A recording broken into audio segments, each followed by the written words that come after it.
All right, welcome back everyone to the Sideline Report. And of course, we have Lou Holder and Donna Hopkins with us, but we are also joined by Sal Paolantonio of ESPN. Thanks for joining us, Sal. Oh, thank you for having me. Yeah, we've known you for a long time, and I'm sure a lot of our viewers have seen you and appreciated the work that you've done. Tell us a little bit about this season, though. I mean, you've been through a lot of NFL seasons, but none like this one, right?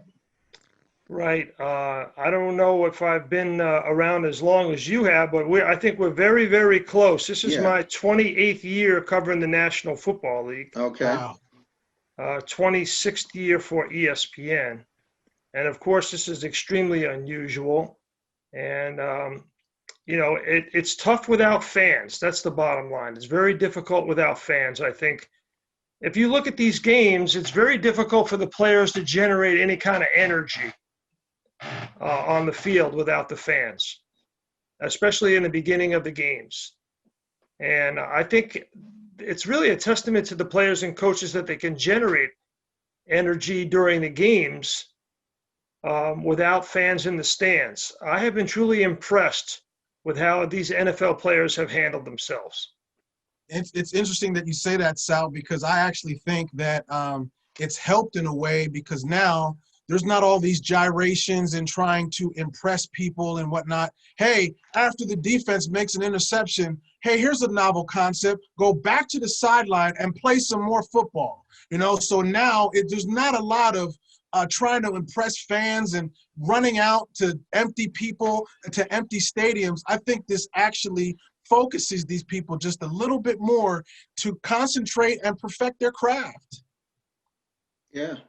Donna, some input from you. Yeah, Marvin, the good thing that I saw is that the football product that's on the field has been better than I think we expected. I knew it was going to be a slow start in the beginning. I thought we would see more sloppy football, but I think that we've been able to see pretty good football overall. So even without the fans, and as Lou said, we don't have that distraction, and of course we miss the fans, but I think that it's a testimony to the NFL that they do have a good product that's been put on the field despite the circumstances of what we're facing right now. Sal, do you think that maybe a lot of people are saying there are a lot of injuries so far this season? Do you think that what's been going on, in the world with COVID and all that, the restrictions, do you think that had anything to do with all these injuries, or do you think that's just pretty normal? I think without training camp and without preseason games, players have had to adjust their bodies. I think the biggest issue has been hydration. What I'm hearing from players and coaches is staying properly hydrated, staying properly stretched, get ready for the game. Especially early on, you saw a lot of soft tissue injuries. That was a major problem. I don't think there has been that many more injuries. I think one of the interesting things that I've seen is you haven't seen quarterbacks go down like you do early on in the season. They've done a good job of protecting quarterbacks. Obviously, we all know the numbers. Offensive holding calls are down 59% from 2019. Offensive holding calls are down 45% over a 5-year average.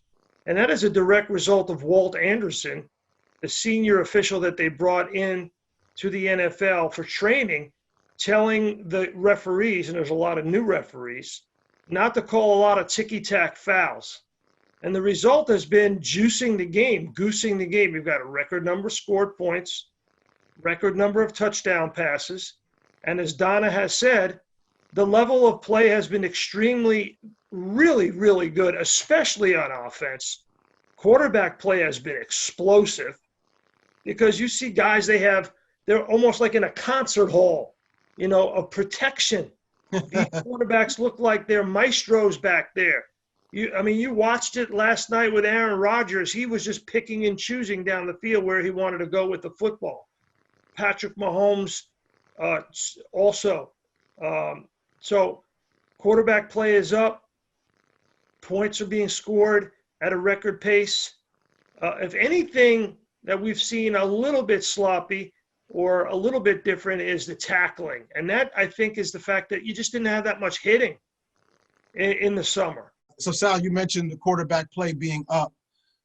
We talked about the macro level of the NFL, but the NFC East, I don't know if that quarterback play has been as up as the rest of the league. Could you kind of dissect these four quarterbacks, Prescott, Jones, Wentz, and Haskins? Your overall thought? I mean, the division is one of the crown jewels of the NFL. It's being labeled again as underperforming, the NFC least. Your thoughts on the division so far? Lou, let me tell you something. I'm in Philly, so I'm not going to talk about the Cowboys, okay?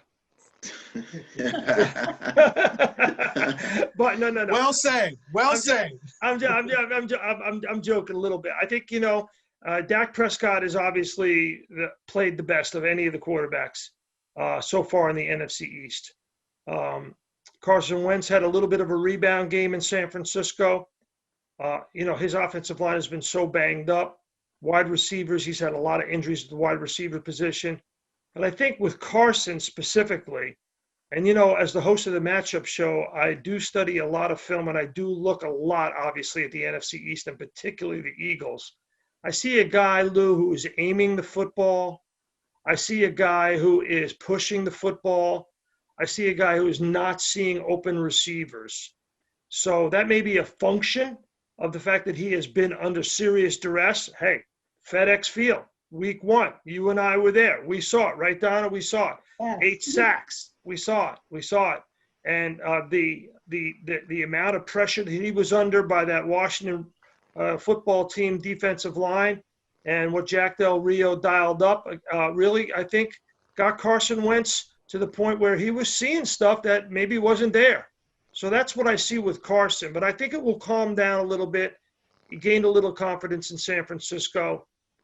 Obviously, he's got to play a very tough Pittsburgh team in Pittsburgh.